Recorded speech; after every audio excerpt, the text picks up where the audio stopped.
मैं वो शख्स हूँ, आप प्यार से मुझसे कुछ भी मांगो मैं करने के लिए तैयार हूँ।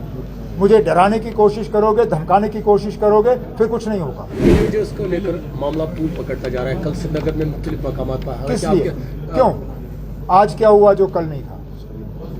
कहा हुआ है इनसे असेंबली के फ्लोर पे कहा हुआ है कि एक प्रोसेस के तहत, एक टाइम टेबल के तहत इनको रेगुलराइज किया जाएगा। अब अगर इनको कोई उत्साह रहा है, कोई अपने सियासी फायदे के लिए इस्तेमाल कर रहा है, तो उनको ये गलती नहीं करनी चाहिए। मैं वो शख्स हूँ, आप प्यार से मुझसे कुछ भी मांगो मैं करने के लिए तैयार हूँ। मुझे डराने की कोशिश करोगे, धमकाने की कोशिश करोगे, फिर कुछ नहीं होगा। अगर इन लोगों ने कुछ कहना है आके मुझसे बात करें। ये जो सड़कों पे एहतजाज करने का सिलसिला किसी के दबाव में आके कर रहे हैं, ये अच्छी बात नहीं है।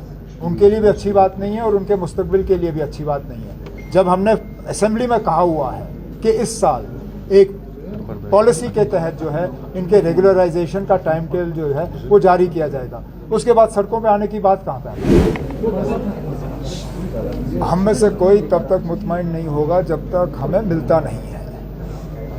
अब चलिए, प्रोसेस चल रहा है, प्रोसेस में वक्त ज़्यादा लगा है। हम तो उम्मीद कर रहे थे कि अभी तक मिल गया होता, नहीं मिला, लेकिन हमने उम्मीद छोड़ी नहीं है।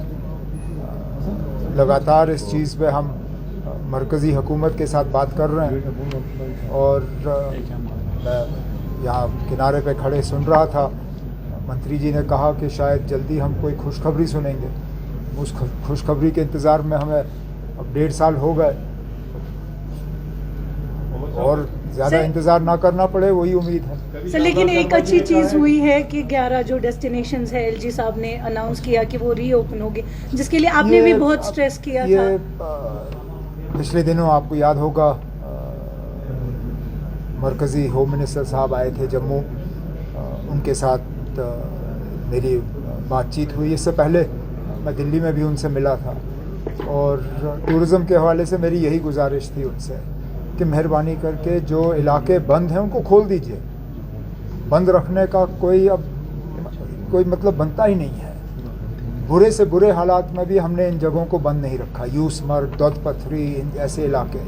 अच्छी बात है, मुझे उसी दिन होम मिनिस्टर साहब ने अश्योर किया था कि उन्होंने हिदायत दी है कि ये जगह खुल जाने चाहिए और ऑर्डर जारी हो चुका है, जिसके लिए मैं होम मिनिस्टर साहब का शुक्रगुजार हूँ। बहुत नुकसान उठाना पड़ा वहाँ लोग जो रहते हैं टूरिज़्म बंद होने के वजह से। अब सीज़न हमारा शुरू हो रहा है, उम्मीद करता हूँ कि लोग जाके अब उन जगहों की खूबसूरती का फ़ायदा लेंगे।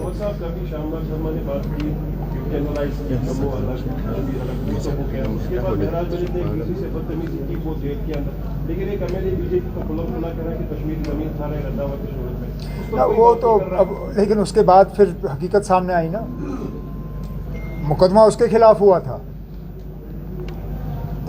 अगर मेरी जानकारी सही है 2021 में उसके खिलाफ केस हुआ था सरकारी ज़मीन पे कब्ज़ा करने की। देखिए, अब इनके कहने और करने में हमेशा फ़र्क रहता है, यही तो बीजेपी वालों की खासियत है। अब आप देखिए, जम्मू कश्मीर की बात करते हैं, एक आदमी को इन्होंने पार्लियामेंट नॉमिनेशन के ज़रिए भेजा और उसने 90% से ज़्यादा अपना पैसा यूपी में खर्चा है। वो जम्मू कश्मीर का एमपी, बैठता यहाँ पे है, सरकारी घर यहाँ से लिया हुआ है, नाम के वजह से जम्मू कश्मीर का खटाना साहब।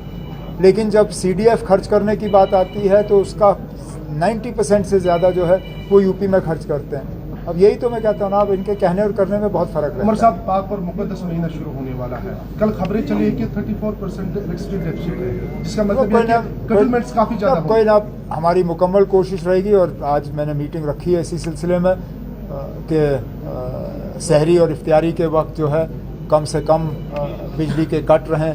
बाकी डेफिसिट कोई आज नई बात नहीं है, डेफिसिट तो हमें विरासत में मिली है और इसको दुरुस्त भी किया जाएगा आने वाले कुछ सालों में जब हमारे नए प्रोजेक्ट्स जो हैं वो चालू होंगे। लेकिन इस पाक महीने में कम से कम लोगों को तकलीफ़ का सामना करना पड़े, उसके लिए तमाम इक़दाम उठाए जाएंगे।